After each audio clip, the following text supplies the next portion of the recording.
Divisional commissioner साहेबांचं म्हणणं आहे की असा प्रेसिडेंट नाही आहे की बाहेर ते येईल. त्यांचं म्हणणं आहे डेलिगेशन. डिव्हिजनल कमिशनर साहेब, मी शिकलेला खासदार आहे, मला सगळं काही कळतं. तुम्ही समजत असेल की 17 पोलीस स्टेशनचे पीआयला इथे बोलवून तुम्ही एसी कॅबिन मध्ये बसणार असेल तर डिव्हिजनल कमिशनर साहेब 5 मिनिटाचा टाइम देतो आपल्याला, नाही तो पूर्ण जितके लोक आहे तुमच्या कॅबिन मध्ये घेतील आणि सगळी जबाबदारी तुमची असणार आहे. घ्या साहेब, घ्या घ्या घ्या साहेब, रेकॉर्ड करा माझा. मी बोलतो, इम्तियाज जलील बोलतो. रेकॉर्ड करा, रेकॉर्ड करा सर, रेकॉर्ड करा सर, रेकॉर्ड करा. तुम्ही मी बोलतो. हे पीआय साहेब तुमचा धंदा नाही आहे, तुमच्या कॉन्स्टेबलला सांगा. मला शिकवू नका. तुम्हाला हेच कळत असेल की तुम्हाला सगळे नियम माहित आहे तर मलाही माहित आहे. सेक्रेटरी बाहेर येतो लोकांना बोलायला. हे डिव्हिजनल कमिशनर काय राजा आहे का? काय येत नाही. आणि सर घ्या माझा व्हिडिओ, घ्या तुम्ही, पुन्हा घ्या. मी बोलतो 5 मिनिटांमध्ये तो आला नाही तर करा तुमची फोर्स इथे तयार. तुम्ही तयार आहे ना माझ्यासोबत आज जायला? सर वेळ लागली तर हे लोक आज जाऊन काय करणार याची सगळी जबाबदारी ते विभागीय आयुक्तांची असणार आहे. ते विभागीय आयुक्तांची असणार आहे. बसा, थांबा, मी जेव्हा बोलेल, मी जेव्हा बोलेल, बसा आता, आता बसा.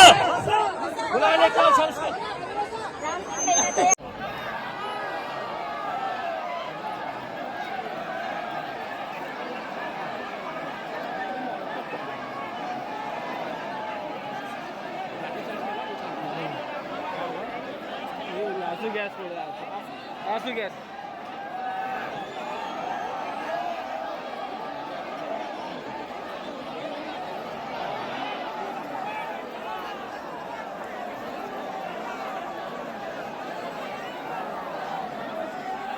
तुम्हाला निर्णय घ्यायचा असेल तर तुम्ही रात्री 3 वाजता परिपत्रक काढू शकता.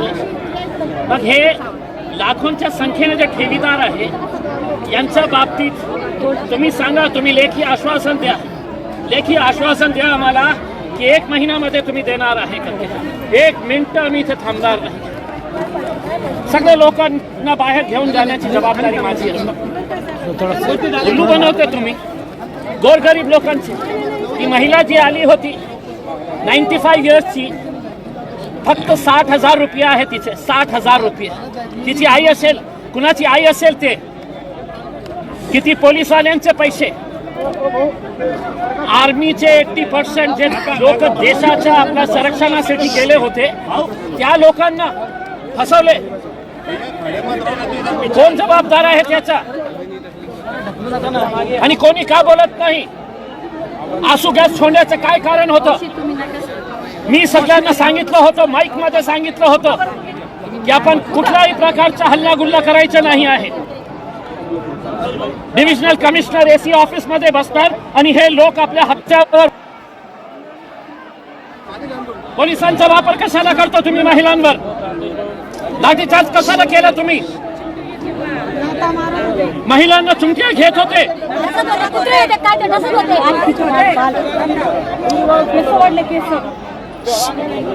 आता नेमकी काय मागणी पोलिसांसमोर एकच उपाय आहे, त्यांनी लाठीचार्ज करा, आसू गॅस सोडा, इथे ॲम्ब्युलन्स आणा, अरे शांत बसा, आणि सगळ्यांना तुम्ही जेलमध्ये पाठवा किंवा हॉस्पिटलमध्ये पाठवा.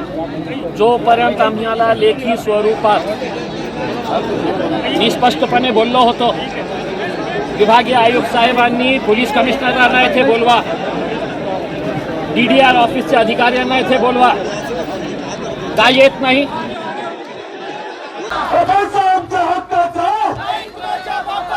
मी आदरणीय खासदार इम्तियाज जलील साहेबांना विनंती करतो की आपण या सभेला संबोधित करावे. अरे थोडं मोर्चा झाला बाजूला होतो, मी थांबतो. सर्वप्रथम मी मराठी लाईफलाईनचे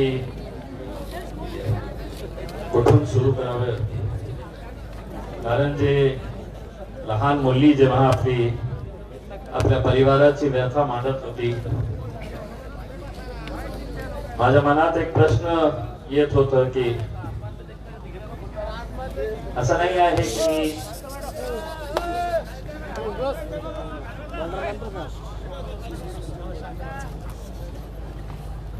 मी काही वेगळं काही करतो. मागच्या 1-1.5 वर्षापासून जे हे प्रकरण सुरू आहे, याच्यामध्ये मी आदर्शच्या बाबतीत सुरुवात केली होती. मला सगळ्यात वाईट जे गोष्ट वाटली आणि आजही वाटत आहे, जेव्हा अनेक लोक बोलत होते, आपली एक संस्कृती आहे, आपण सर्व या देशातले आहे, अभिमान आहे आपल्याला सर्वांना. जेव्हा रस्त्यावर एक ऍक्सिडेंट होतो, हे ऍक्सिडेंट आपल्या समोर झाल्यानंतर आपण लगेच आपली गाडी साईडला करतो, धावून जातो जे ऍक्सिडेंट झालेला आहे त्यांना वाचवण्यासाठी. त्यांना वाचवताना आपण कधी हे विचार करत नाही की मी तुला आज अनेक लोकांनी सांगितलं की या शहरामध्ये, महाराष्ट्रात कुठेही नाही, मुंबई सारख्या जी आपली राजधानी आहे, तिकडेही 6 मंत्री तिथे नाही आहे. पण हे आपल्या शहराला मिळालेले आहे. केंद्र मंत्री आहे, 2-2 केंद्र मंत्री आहे, 4-4 राज्याचे मंत्री आहे. तरी सुद्धा अशी का आपल्याला वेळ आलेली आहे की आपल्या हक्काच्या, आपल्या कष्टाच्या पैशासाठी आपल्यावर इतका उन्हामध्ये आपल्याला तास बसावा लागत आहे. आणि कोण बसलेले आहे? एका माणसाचे, एका महिलांचं तुम्ही प्रोफाईल बघितलं, त्यांच्या चेहऱ्यावर बघून आपल्याला कळत असेल हे सगळं कष्ट करणारे लोक आहेत, कष्टाची कमाई होती. एक आई जेव्हा इथे रडून हे सांगतं की माझ्या मुलाला कॅन्सर झालेला आहे,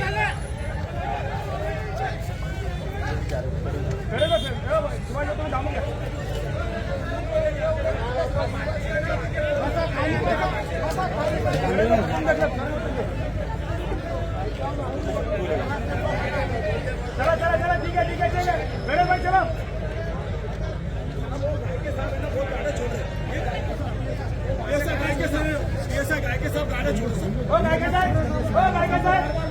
गायके साहेब, आपल्याला विनंती करतो, गायके साहेब, कृपा करून हे लोक कोणी मौज मस्ती करण्यासाठी बसलेले नाही आहे. आपल्याकडे पोलीस कमी असतील तर तुम्ही आपल्या पोलीस स्टेशन मध्ये जाऊन बसा, आम्ही पोलिसांचा रोल अदा करतो इथे.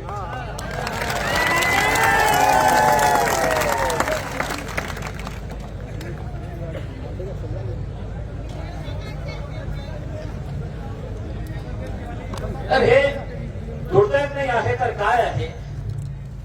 एका 95 इयर्स 95 वर्षाची एका वयोवृद्ध महिला या आंदोलनामध्ये येते. ही जी बाई बसलेली आहे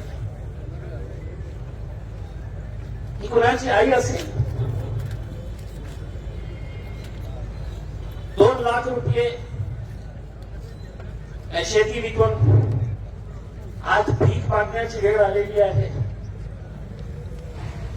का असं होत आहे? म्हणजे का सरकार, प्रशासन, पोलीस याच्या बाबतीत गांभीर्य होत नाही, गांभीर्याने हे प्रकरण घेत नाही?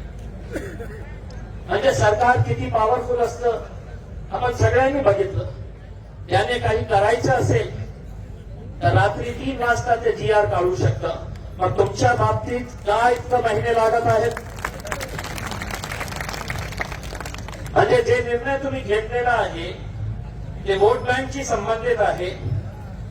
त्या वोट बँकला खुश करण्यासाठी तुम्ही हे निर्णय घेत असेल, मग हे हे लोकही कुठून बाहेरून नाही आलेले आहे, विदेशातून नाही आलेले आहे, हे लोकही इथे राहणारे आहे.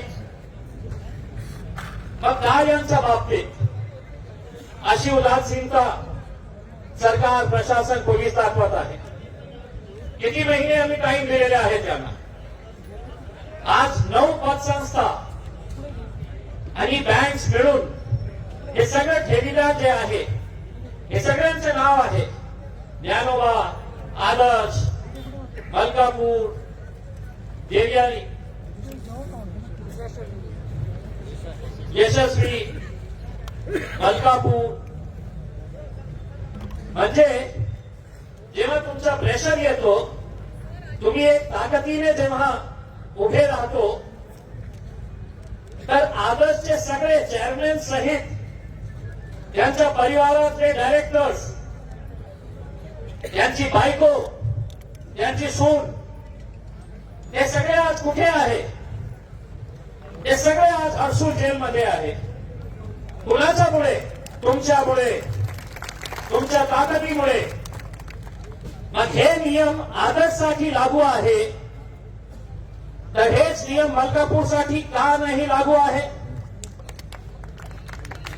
का त्यांच्या डायरेक्टर्सना अरेस्ट करण्यात येत नाही?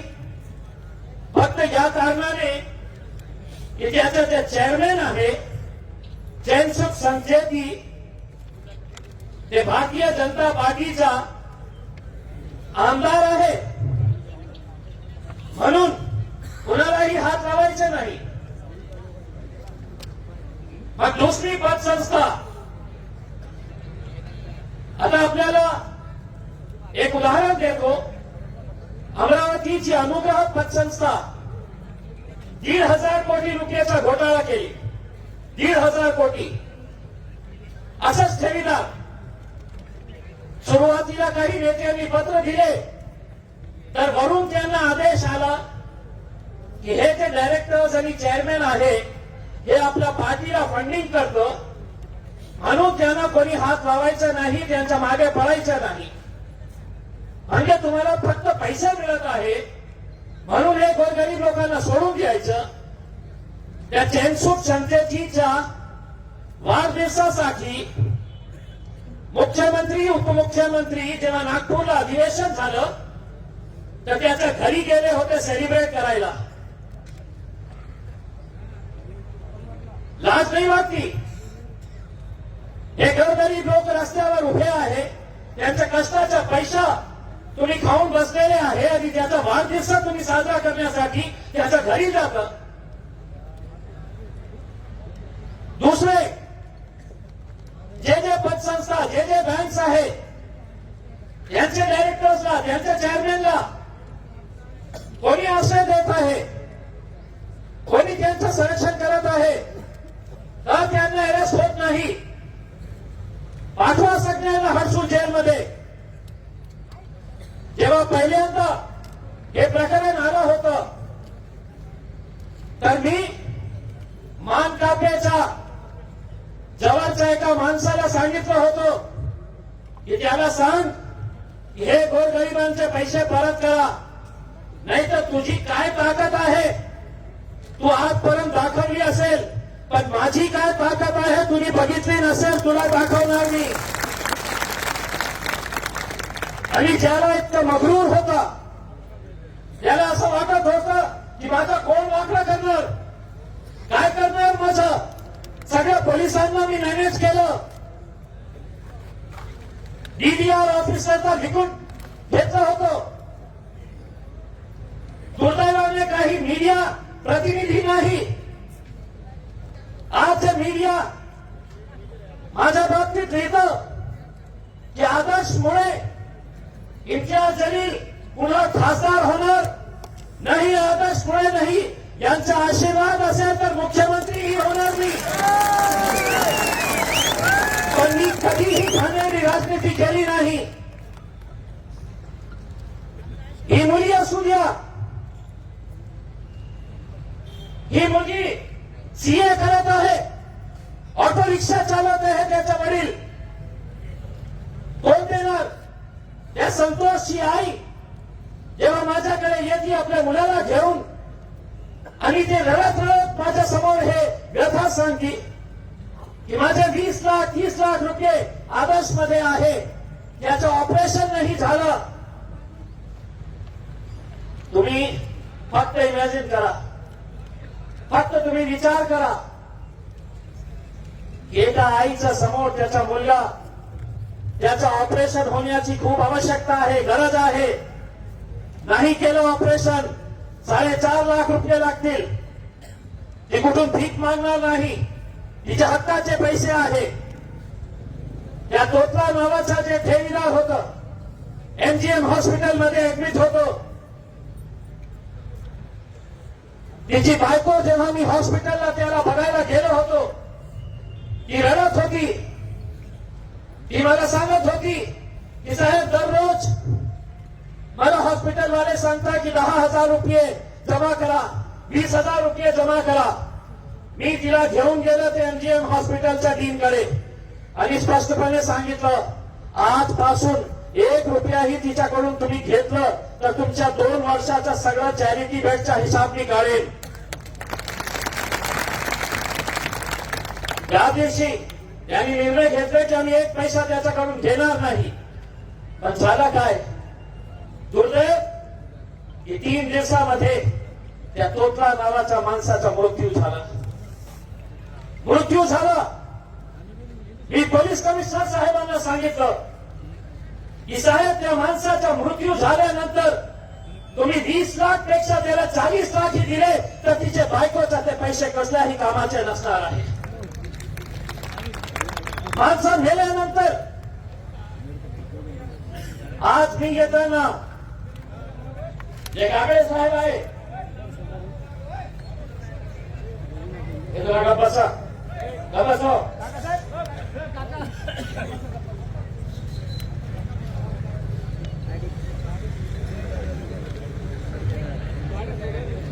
मागवा त्याला, मला तिथे उभे राहा ना काही व्हॉलंटियर्स दिसतं नाही का आपल्याला, याचं गाडी घेऊन येतो.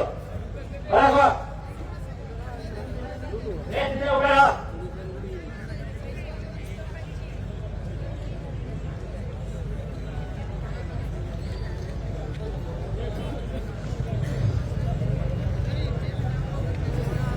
मी आता येताना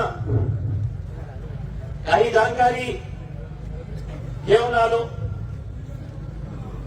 आदर्श पतसंस्थेच्या बाबतीत 18 प्रॉपर्टीज त्यांनी लिलावासाठी टाकली होती. यांचे जे 2 मोठे प्रॉपर्टीज आहे, जे एक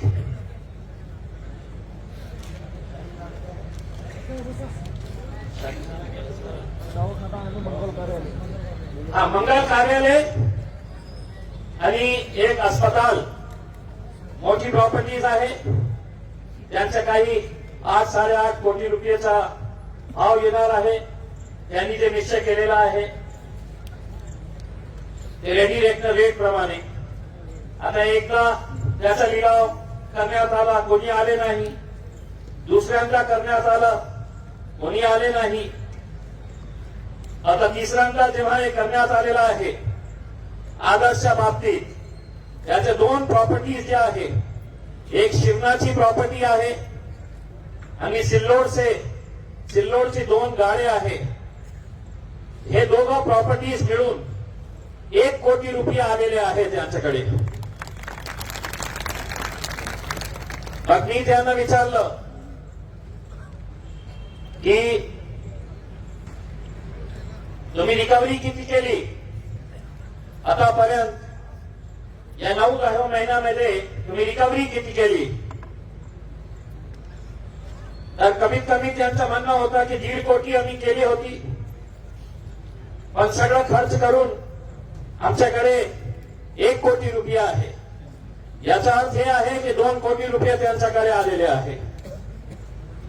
आता जे 2 मोठी प्रॉपर्टीज आहे, जे मंगल कार्यालय आणि हॉस्पिटल, ते 3दा याचं ऑप्शन करूनही कोणी आले नाही. आता नियमाप्रमाणे कोणताही ऑप्शन करायचं असेल तर 3 टेंडर्स येणं बंधनकारक असतं. 3 लोकांनी आपला इंटरेस्ट दाखवायला पाहिजे, ते टेंडर भरायला पाहिजे, ते नियम आहे.